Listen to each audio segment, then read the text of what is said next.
रात के करीब 2:30 बज रहे होंगे। नाइट शिफ्ट करने के बाद मैं पैदल ऑफिस से घर की ओर लौट रहा था। वाहन न होने के कारण बीते 1-1.5 साल से महानगर की सूनी बियावान और लंबी सड़कें हमसाया बनकर मेरे साथ चलती हैं। बाप रे, इतनी लंबी लंबी और भूतिया सड़कें खत्म होने का नाम ही नहीं लेती।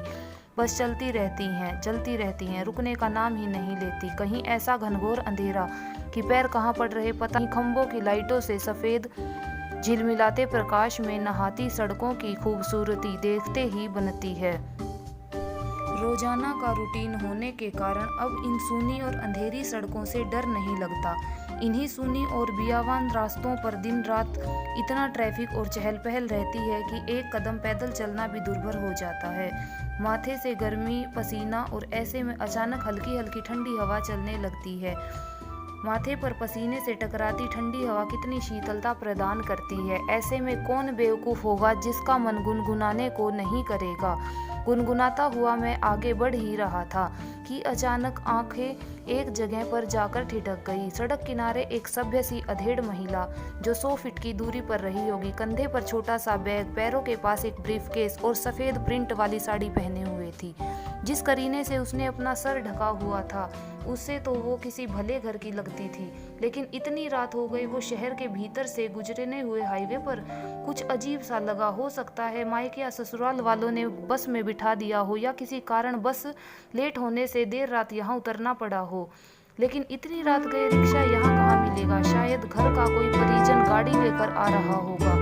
शायद सोचते हुए मैं उसके बहुत करीब आ गया। नजरों से नजरें टकराई मगर वो जरा भी नहीं झेपी। मेरी आंखों के बराबर देखती रही, भय का नामो निशान तक नहीं था। वरना इतनी अंधेरी और सुनी रात में एक अकेली महिला, कम से कम मुझ जैसे मवाली सरीखे इंसान को देख कर तो डर ही जाती। लेकिन वो तो लगातार घूरती ही रही।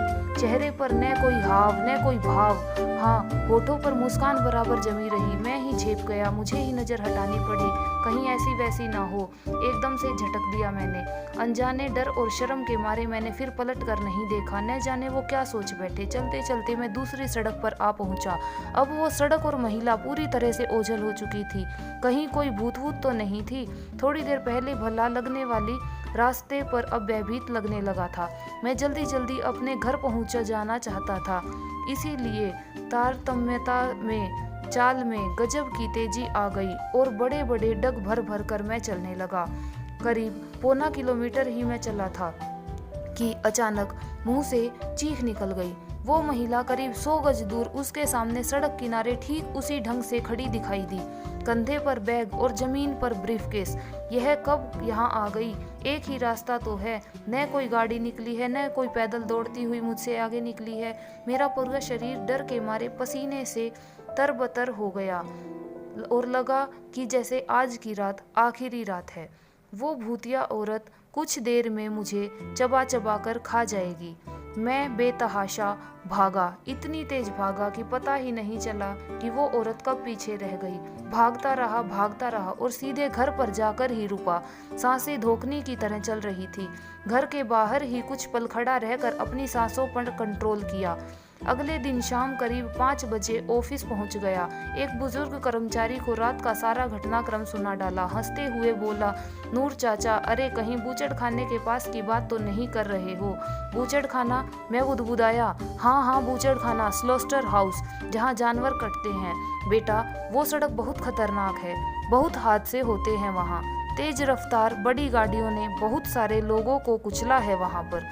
सुना है कई साल बस का इंतजार कर रही एक औरत को भी एक ट्रक ने रौंद डाला था। तुझे ही नहीं बहुत सारे लोगों को दिख चुकी है। लेकिन बेटा भली औरत की रूह लगती है, कभी किसी को नुकसान नहीं पहुंचाती। मैं हैरान था और परेशान भी। अब कैसे निकलूंगा उस रास्ते से रात में पैदल? और एक आत्मा औरत की रूह से सामना आमना हुआ है मेरा, वो भी भली औरत की रूह से। तो दोस्तों बताइएगा कि आपको कहानी कैसी लगी। अगर पसंद आई हो तो चैनल को लाइक, सब्सक्राइब एंड शेयर जरूर कीजिएगा। Thank you so much.